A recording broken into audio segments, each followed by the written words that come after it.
বাড়ি ঘেরাও করে মা, দুই মেয়ে ও এক ছেলেকে বেধড়ক পেটায় স্থানীয়রা। আহত একজনের অবস্থাও গুরুতর।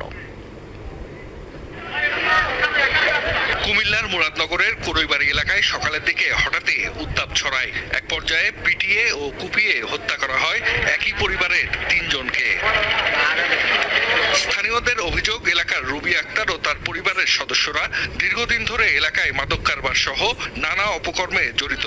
কেউ প্রতিবাদ করলেই ঠুকে দেয়া হতো মামলা। এসব বিষয় নিয়ে বৃহস্পতিবার সকালে রুবির সাথে কথা বলতে আসেন স্থানীয় ইউপি চেয়ারম্যান ও এক মেম্বার।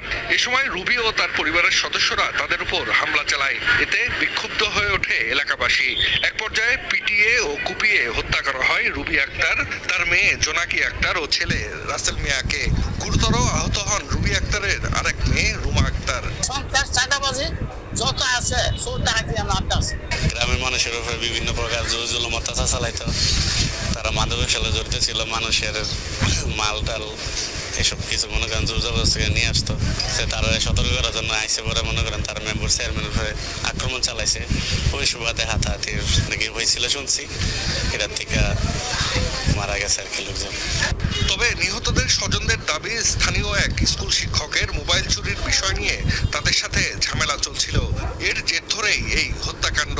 কালকে রাত্রেবেলা ফোন দিয়ে বলতেছে যে তুই সাবধানে থাকিস, তোর ফ্যামিলির যত মানুষ আছে কালকে সকালের ভিতর সব মারা যাব। বাসির হুমকি রাত্রেবেলা, মানে ওনার এখানে দোকান আছে আমার জামাইয়ের দোকানের সাথে। বিষয়টি খতিয়ে দেখে আইনগত ব্যবস্থা নেওয়া হবে বলে জানিয়েছে পুলিশ। রুবি, তার ছেলে রাসেল এবং তার মেয়ে জোনাকি 3 জনকে ঘটনাস্থলে স্থানীয় কোরইবাড়ি উত্তেজিত জনতা তাকে 3 জনকে হত্যা করেছে। এই ধরনের মব জাস্টিস করার কোনো এখতিয়ার নাই। আমরা প্রত্যেকে আইনের আওতায় আনার জন্য ব্যবস্থা গ্রহণ করছি। নিহত রুবি আক্তার ও তার পরিবারের সদস্যদের বিরুদ্ধে বিভিন্ন থানায় একাধিক মামলা রয়েছে বলে জানিয়েছে পুলিশ। ঘটনার পর থেকে এলাকার পরিস্থিতি থমথমে। জাহিদ হাসান, যমুনা। দর্শক, এই মুহূর্তে কুমিল্লার মুরাদনগরের কোরিবাড়ি গ্রামে রয়েছেন সহকর্মী খোকন চৌধুরী। সরাসরি যাব তার কাছে। খোকন, এলাকার পরিস্থিতি এই মুহূর্তে কেমন দেখছেন? এই ঘটনায় পুলিশের কি বক্তব্য?